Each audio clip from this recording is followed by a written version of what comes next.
नमस्कार, दिन भर की टॉप इंपॉर्टेंट डिफेंस अपडेट पर आपका स्वागत है। आज की टॉप हेडलाइंस। अमेरिका और यूक्रेन के बीच हुई नोकझोंक के बाद अब यूक्रेन को हथियार सप्लाई करने के लिए भारत को एक नया रास्ता बनाया जा रहा है, लेकिन इसमें यूक्रेन सीधे सीधे नहीं बल्कि यूरोप इन्वॉल्व होने वाला है। डीआरडीओ की तरफ से भारतीय नौसेना के लिए एक नए ड्रोन को बना करके तैयार किया गया है, जिसे P8I के अंदर इंटीग्रेट किया जाएगा। साल 2024 में डीआरडीओ की तरफ से तैयार की गई एंटी शिप मिसाइल ने करीब 10 मैक की गति को हासिल किया था और ये अपने आप में एक बड़ी उपलब्धि बन जाती है। 4 मार्च से लेकर के 9 मार्च तक विदेश मंत्री एस जयशंकर जी ब्रिटेन और आयरलैंड की यात्रा पर रहेंगे और यह यात्रा उस समय की जा रही है जब इन दोनों ही देशों की अमेरिका के साथ नहीं बन रही। भारतीय कंपनी विजय त्रिशूल डिफेंस की तरफ से भारत में एक नए प्लांट को सेटअप किया जा रहा है, जिस प्लांट में बड़े स्तर पर गोला बारूद को मैन्युफैक्चर किया जाएगा। तो आज की इस वीडियो में सारी इंपॉर्टेंट अपडेट डिटेल्स में आपको बताते हैं। यदि आपको हमारा काम पसंद आए तो इस वीडियो को लाइक और चैनल को सब्सक्राइब जरूर कीजिएगा। तो सबसे पहले यूरोप, यूक्रेन और अमेरिका भारत से आ रही अपडेट की बात की जाए तो यूरोपियन यूनियन और यूरोप में ही ज्यादातर देश शामिल जो कि नाटो के मेंबर है ऑलरेडी भारतीय हथियारों की तारीफ कर चुके हैं। कई बार इनमें से कई देशों ने भारतीय हथियारों को खरीदने में इंटरेस्ट दिखाया है। इसके अलावा तारीफ की गई है कि भारत कम प्राइस पर अच्छी क्वालिटी के हथियार बनाना शुरू कर चुका है, लेकिन ये एक पॉजिटिव टर्म में भारत की तारीफ की गई। अब यूरोपियन यूनियन यूक्रेन को सहायता देने के लिए छोटे गोला बारूद और आर्टिलरी शेल्स सप्लाई करना चाहते हैं यूक्रेन को, लेकिन जो क्वालिटी के ऐसे हथियार यूरोपीय देश बनाते हैं काफी ज्यादा महंगे हैं, इसलिए इनकी जेब पर यह बजट भारी पड़ने वाला है। और अब ऑप्शन तलाशा जा रहा है कि क्यों ना ये हथियार भारत से खरीदे जाएं यूरोप में, फिर सीधे इन्हें यूक्रेन को सप्लाई कर दिए जाएं। लेकिन क्या भारत इस चीज के लिए राजी होगा या फिर नहीं, क्योंकि कुछ समय पहले ही जब रशिया यूक्रेन के बीच युद्ध अपने चरम समय पर था तब भी यूक्रेन में कुछ ऐसे हथियार देखे गए जिनमें भारतीय झंडे का प्रिंट था या फिर मेड इन इंडिया लिखा हुआ था। अब इस चीज को लेकर के पूरे रूसी मीडिया में सवाल उठाए गए। भारत पर भी डायरेक्ट सवाल किए गए कि क्या भारत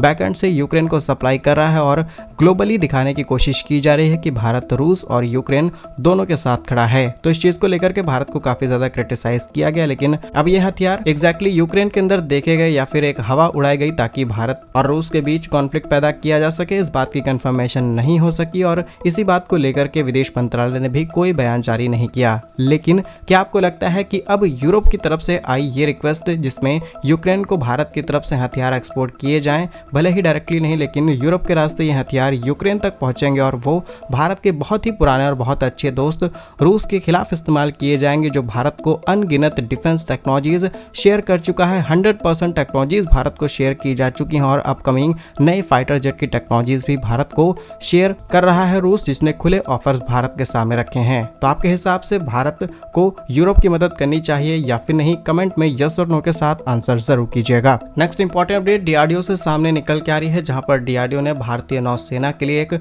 नए ड्रोन को डेवलप कर लिया है। वैसे तो भारत ने ड्रोन डेवलपमेंट में काफी ज्यादा डिले दिखाया, जहां पर यूरोप, अमेरिका, फ्रांस जैसे ताकतवर देशों ने समय से पहले ही आधुनिक डिफेंस ड्रोन बना करके तैयार कर लिए, लेकिन अब डीआरडीओ भी पीछे नहीं रहा है। रिसेंटली नौसेना के लिए तैयार किए ड्रोन की बात की जाए तो इसे P8I एयरक्राफ्ट में इंटीग्रेट किया जाएगा, जिसका नाम है air launch anti radiation combat स्वरम ड्रोन। ये एक ऐसा ड्रोन है जो कि बहुत ही सटीक हमले कर सकता है हवा में रहते हुए। जानकारी के लिए आपको बता दें कि air launch anti radiation combat स्वरम ड्रोन नौसेना के जहाजों पर दुश्मन के रडार और इलेक्ट्रॉनिक सिस्टम पर दबाने और नष्ट करने के लिए डिजाइन किया गया है। और इंटरेस्टिंग चीज ये है कि AGM-88 जैसी मिसाइलों के अगेंस्ट भी काम कर सकता है। हाल इस ड्रोन को ऑपरेट करने के लिए AI और तमाम आधुनिक टेक्नोलॉजीज का भी इस्तेमाल किया जाएगा, जिसका वजन 8.5 से 9 किलोग्राम के आसपास है। और अब ये P8I एयरक्राफ्ट में इंटीग्रेट किया जाएगा। ये ड्रोन 130 से लेकर के 150 किलोमीटर की रेंज में ऑपरेट होता है और जिस P8I एयरक्राफ्ट में इंस्टॉल किया जाएगा वो एक मल्टी रोल एयरक्राफ्ट है, जिसका इस्तेमाल Indian navy surveillance, reconnaissance and anti submarine warfare की तरह इस्तेमाल करती है। करीब 40 मीटर लंबे इस एयरक्राफ्ट की मैक्सिमम स्पीड 790 किलोमीटर प्रति घंटे है। मैक्सिमम एल्टीट्यूड 12,500 मीटर के आसपास है और रेंज करीब 2222 किलोमीटर की है, जिसे coastal patrolling, maritime surveillance, anti submarine and anti surface warfare, search and rescue, anti piracy जैसे मिशंस में इस्तेमाल किया जाता है। लेकिन यहाँ पर भी अमेरिका का दोगलापन सामने निकल के आता है, क्योंकि कुछ समय पहले ही अमेरिका ने अपने कुछ और ऐसे ही एयरक्राफ्ट भारत को बेचने के लिए प्रेशराइज किया है। नेक्स्ट इंपॉर्टेंट अपडेट डीआरडीओ से ही सामने निकल के आ रही है, जहाँ पर डीआरडीओ की तरफ से इस बात की कंफर्मेशन की गई है कि 2024 नवंबर में भारत की तरफ से जो एक long range anti ship missile परीक्षण किया गया था, जो कि एक हाइपरसोनिक ग्लाइड हथियार है, इसने 10 मैक की रफ्तार को हासिल किया था। ये अपने आप में बड़ी बात बन जाती है, क्योंकि इस रफ्तार की मिसाइलें आज ना के बराबर ही देश तैयार कर पाते हैं। और सबसे बड़ी बात कि उस समय जिन एक्सपर्ट्स ने इस चीज को एनालाइज किया, उन्होंने कहा कि बेसिक रेंज की भी बात की जाए तो उसने 6 से 7 मैक की रेंज को हासिल किया था, लेकिन अब पता चला है कि इसने 10 मैक की गति को हासिल किया है। जानकारी के लिए आपको बता दें कि साल 2024 में डॉक्टर एपीजे अब्दुल कलाम द्वीप से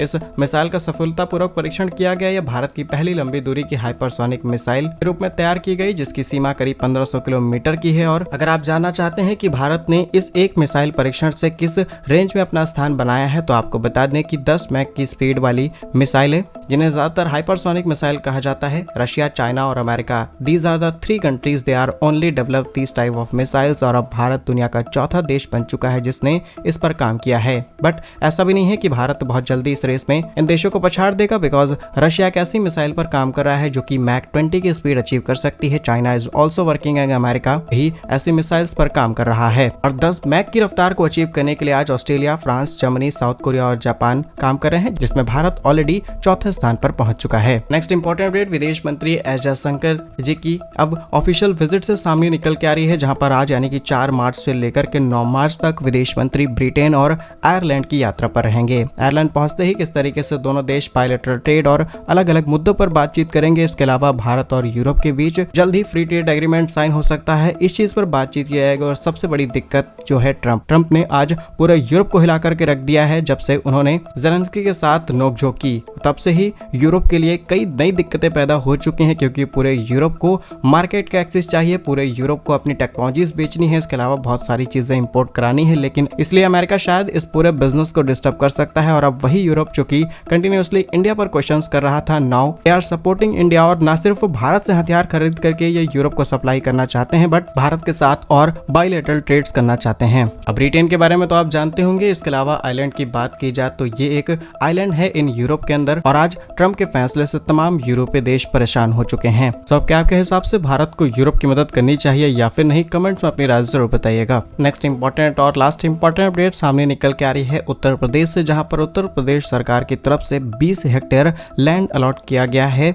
विजयन त्रिशूल डिफेंस कंपनी को, जो कि अब उत्तर प्रदेश में छोटे कैलिबर हथियार और गोला बारूदों की मैन्युफैक्चरिंग करना चाहते हैं। रिपोर्ट्स के मुताबिक इस कंपनी को Uttar Pradesh expressway industrial development यानी UPEIDA के तहत 20 हेक्टेयर की लैंड दी गई है, जहां पर इस नई फैक्ट्री को सेटअप किया जाएगा। और कमाल की बात यह है कि कंपनी जिस क्वालिटी के हथियार बनाना चाहती है, सेम इसी क्वालिटी के हथियार यूक्रेन भेजना चाहता है। यूरोप भारत से खरीद करके यूरोप की मदद करने के लिए, अमेरिका से बचने के लिए। हम कंपनी की डिटेल्स आपको बताएं तो त्रिशूल डिफेंस सॉल्यूशंस एक ऐसी कंपनी है जो कि चाहती है कि भारत की जो फॉरेन डिपेंडेंसी है इसे कम किया जा सके, और भारत जो छोटे मोटे हथियार हैं उन्हें भी इंपोर्ट करके पूरा करता है, इसे पूरी तरीके से बंद किया जाए। ऑलरेडी कंपनी को कई सारे लाइसेंस दिए जा चुके हैं इन्हें मैन्युफैक्चर करने के लिए, और अब एडवांस मैन्युफैक्चरिंग ये उत्तर प्रदेश में शुरू कर रहे हैं। बाकी क्या कुछ कहना है आपका इन सभी खबरों पर कमेंट्स में जरूर बताइए। भारत कैसे ही वीडियोस पाने के लिए वीडियो को लाइक, चैनल को सब्सक्राइब जरूर कीजिए। वंदे मातरम, भारत माता की जय।